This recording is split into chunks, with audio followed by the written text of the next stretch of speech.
నిజామాబాద్ జిల్లా ఎడపల్లి మండల కేంద్రంలో ఇళ్లు లేని నిరుపేదలకు ఇళ్ల స్థలాలు డబుల్ బెడ్రూమ్ ఇళ్లు కేటాయించాలని డిమాండ్ చేస్తూ ఎడపల్లి తహసీల్దార్ కార్యాలయం ఎదుట ధర్నా నిర్వహించారు.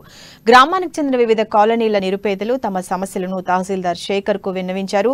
గత కొన్ని సంవత్సరాలుగా నివాసం ఉంటున్న తమకు ఇప్పటికే ప్రభుత్వం సహాయం అందలేదన్నారు. ఇప్పటికైనా నివాస స్థలాలు డబుల్ బెడ్రూమ్ ఇళ్లను మంజూరు చేయాలని డిమాండ్ చేశారు. గ్రామంలో కొంతమంది రాజకీయ నాయకులు బినామీతో పేరిట ఖాళీ స్థలాలు కబ్జాకు పాల్పడ్డారని వారు ఆరోపించారు. నా పేరు రామ, విలేజ్ ఎడపల్లి మండలం, విలేజ్ కూడా ఎడపల్లి. 30 సంవత్సరాల నుంచి ఎడపల్లిలో ఉంటున్నాం. మాకు డబుల్ బెడ్రూమ్ కాదు కదా, ఇంత జాగా కూడా లేదు. మేము ఎట్లా బతకాలా? మేము ఇన్ని సంవత్సరాల నుంచి తిరుగుతున్నాం, 2 సంవత్సరాల నుంచి తిరుగుతున్నాం, చేస్తున్నాం. మాకు ఆయన పట్టించుకుంటలేరు ఎవరు కూడా. ఎమ్మెల్యే సార్ దగ్గరికి కూడా పోయినాము. ఆయన దగ్గరికి కూడా పోతే తీసుకోండి అమ్మ, ఉన్నాయి 50 శాంక్షన్ అయినంటే సర్పంచ్ గారు ఏం చేస్తున్నారు, తీర్మానం రాసిస్తలేరు. ఎందుకు రాసిస్తలేరు? తీర్మానం కోసం మేము ఇప్పుడు వచ్చి అడిగితే మాకు ఏం సమాధానం చెప్తలేరు. ఎక్కడికి పోవాలా మేము? ఇప్పుడు ఎవరి దగ్గరికి తీసుకోవాలి?